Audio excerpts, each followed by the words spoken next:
Hello' friends, আজি এটা recipe আপোনালোকৰ লগত শ্বেয়াৰ কৰিম বুলি ভাবিছোঁ, যিটো হেল্ডিও হয় আৰু টেষ্টিও হয়।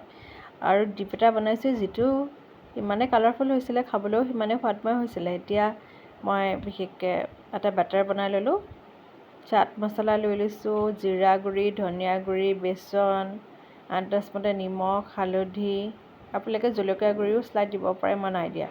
এতিয়া পনীৰ লৈ লৈছোঁ, পনীৰখিনিত অকণমান স্লাইড নিমখ সানি পেলাই থৈ দিছিলোঁ। এতিয়া মই মিঠাতেল লৈ লৈছোঁ, মিঠাতেলত এটা এটাকৈ এনেকৈ মই পনীৰ পকোৰা হিচাপে বনাই লৈছোঁ।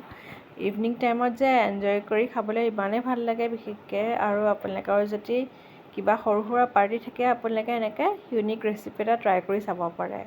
এতিয়া এনেকৈ বনাই লৈছোঁ, লাঞ্চতো এনজয় কৰিব পাৰে। মোৰ এতিয়া ইতিমধ্যে বনোৱা হৈয়ে যাব। মই ফ্লেমটো ল' টু মিডিয়ামত ৰাখিছোঁ, আৰু চাওকচোন ইমান সুন্দৰ হৈছে। ইলুটি শিলুটি কৰাৰ পাছত এতিয়া এটা ডিপ বনাওঁ। ডিপটো অতি সহজতে আচলতে বনাব পাৰি।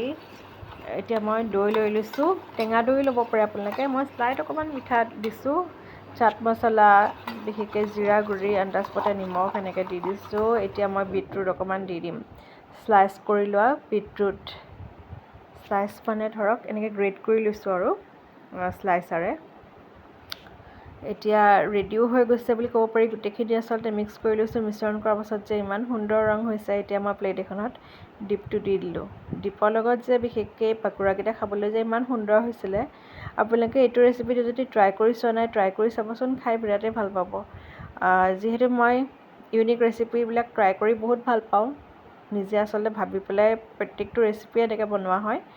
গতিকে আপোনালোকৰ যদি মোৰ ভিডিঅ'ছবিলাক ভাল লাগিছে, প্লিজ চেনেলটো ছাবস্ক্ৰাইব কৰি দিবলৈ নাপাহৰিব। সদায় নতুন নতুন ৰেচিপি, নতুন নতুন বিশেষকৈ ভিডিঅ'ছ আহি থাকিব, আপোনালোকে চাব বুলি মই আশা ৰাখিলোঁ। এতিয়া মই প্লেটিং কৰি লৈছোঁ। ইমান সুন্দৰ হৈছে। প্লেটিং কৰোঁতে আচলতে খাবলৈ মন গৈছিলে জানেনে, কাৰণ ৰংটোৱে ইমান সুন্দৰ হৈছিলে, হালধীয়া, ইফালে গুলপীয়াৰ নিচিনা, বহুত সুন্দৰ হৈছিলে জানেনে।